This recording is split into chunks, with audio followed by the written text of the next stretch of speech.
nerds, Stargirl is back for season 3 and it has a new subtitle, Frenemies. I'll be reviewing and breaking down the season premiere, starting now. Welcome to Nerd Social. I'm Nathan. So, this is season 3 of Stargirl on the CW. As I mentioned, the new subtitle for the show right now is Frenemies. As you may remember, for season 2, the subtitle was Summer School. We have some advanced copies of the episodes from CW. We got some screeners from CW, but I'm reviewing this a little late this week, and also solo because I was traveling in Kenya for work last week. John will probably be joining me for future reviews in the coming weeks. All right, so the title of this episode is Chapter 1, The Murder, and it was written by Geoff Johns and directed by Andi Armaganian. Before I start, I should say that Stargirl isn't the most obvious show for me to review and watch for a couple reasons. One, the quality of CW shows over the last 5 or 6 years has been waning, with some rare exceptions. And also, there is a fair amount of controversy around Geoff Johns, the executive producer of this show and also, of course, the writer of this first episode. The name of our channel is The Nerd Social, and it has a double meaning. It means we're socializing as nerds, but we also don't shy away from social commentary. There has been some controversy around the creator of the character of Stargirl and also this show, Geoff Johns. I will link down to the Hollywood Reporter article for additional information, but the broad strokes of it is that he's had some clashes with Ray Fisher on the Justice League movie after Zack Snyder left, and also some clashes with other black creatives on the short-lived show Krypton. I think the upshot from the articles and everything that I've read is he's at the very least been racially insensitive towards black creatives, not necessarily hearing their point of view. So coming into the show, I do have some concerns about how the characters of color are going to be portrayed and also how they're going to be treated, given that Geoff Johns is the executive producer on this show. That being said, as I mentioned, the quality of CW shows have been on the wane, with the exception of this show. So I've watched the first 2 seasons of this show and I've enjoyed it, and also Superman and Lois as well. So with all those caveats in mind, I will of course continue to watch and see how characters of color are treated on the show, like Yolanda or Beth Chapel, and to a certain extent Cindy as well. I should also say the character of Courtney Whitmore is particularly important to Geoff Johns himself, because Courtney was a homage to his sister, who he lost in the 1996 TWA flight disaster. That being said, it doesn't negate some of the concerns around his stewardship of other DC properties, and I will let you make your own decisions about Geoff Johns by reading the Hollywood Reporter article that I'll link below.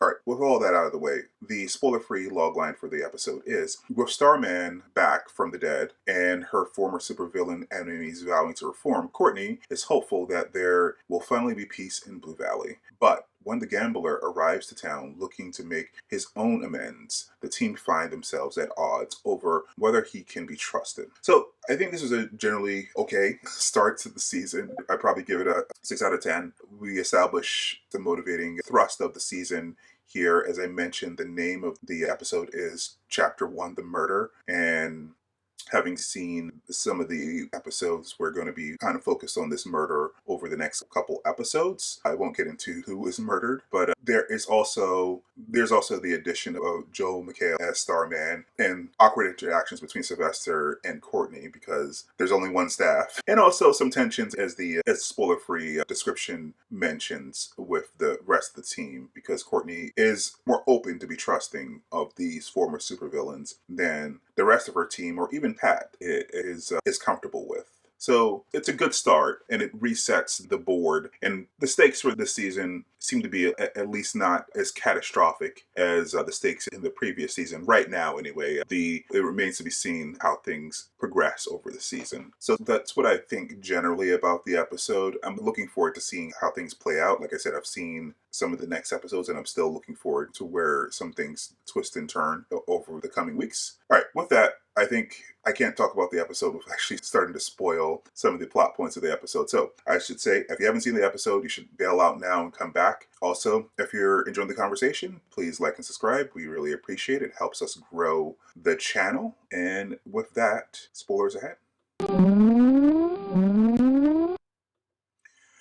Alright, so we start this episode with some establishing shots of several of the cast members settling in to Blue Valley after the aftermath of the previous seasons. We see we see Artemis and her parents, the Crocs, exercising here, and as they're not in a prison anymore, and they actually helped with the issue in the previous season. We also see Cindy fighting against her upbringing to try to be a better person because she's part of the JSA now, and we see Sylvester working around the house to try to fix things up, and also we see the gambler showing up to town, as a spoiler-free description mentions. So I was talking about the awkward interactions between Sydney and Sylvester earlier, just the pregnant pauses and the unease of him hanging around. He says that he didn't come back to be Starman, but later on he actually admits that he did come back to be Starman, and then they strike a uneasy deal for him to be Starman when she's at school and for her to be Stargirl when she's home. There's also sort of weird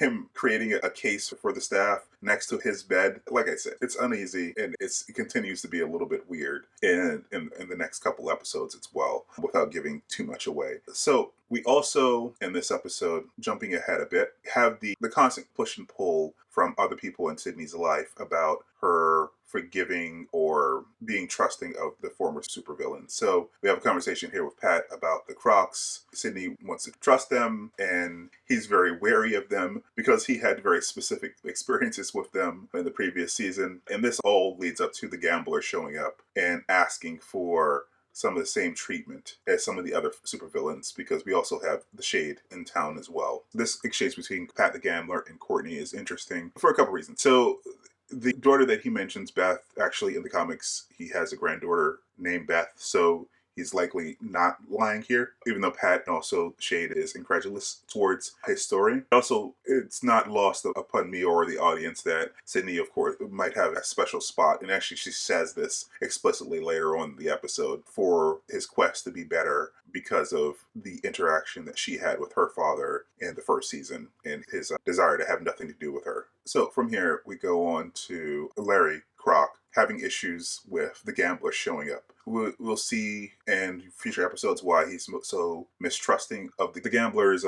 appearance in the city. Doesn't just upset the superheroes, it upsets most of the villains, including Shade, which we'll see later on in the episode as well at the diner. I will say this tea thing is going to be a running gag for a couple episodes, so watch out for that. So we have this exchange between the gambler and Shade, and as I said, he is incredulous and doesn't believe him. And so this doesn't end well for the gambler. No one really trusts him because, as Courtney says earlier on in the episode, he wasn't around for all the action to take down the big bad in the previous season. We also see something going on with Shade here that has yet to be revealed in future episodes. So we have the meeting in the lunchroom around the table, and of course we also have Beth Chappell's very enthusiastic parents. The JSA is split about having Sydney in the group. Beth and Courtney are okay with Sydney joining the group, but Yolanda and Rick have some issues with her joining the group. And Sydney is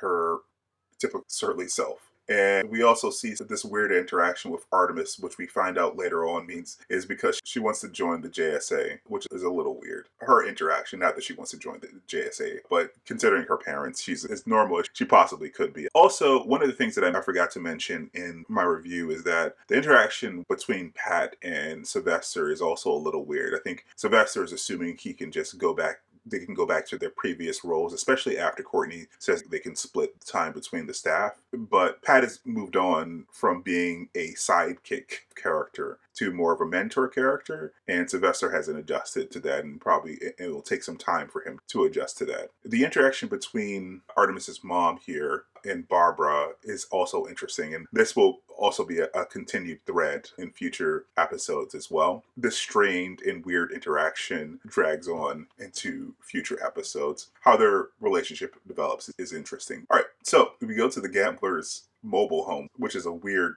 place for him to be, given that he's a thief. You would expect of means, but I think there's a hint to why he's in a mobile home later on in the season, which I won't get into. So we see him writing this letter to his daughter and also throwing away this gun. Pat and Sylvester take a joyride, and again, this leads into an uneasy conversation with Courtney and Sylvester, where they decide to split the duty of the staff, which even seeing some episodes in the future, I don't know how this is going to shake out, but there continues to be tension between the two of them. So then they get this alert about the No Limit gang, and then we get this funny sequence with Artemis basically taking them all out, thinking that she's trying out. So there's some miscommunication between Artemis and the rest of them. They just see this as a weird thing that's happening. I will say, they moving along, walking through the streets as a group looks a little awkward. I think they should probably stage them a little bit better. They all look a little awkward walking through the streets with their super suits. I don't know how they could stage them or shoot them so they didn't look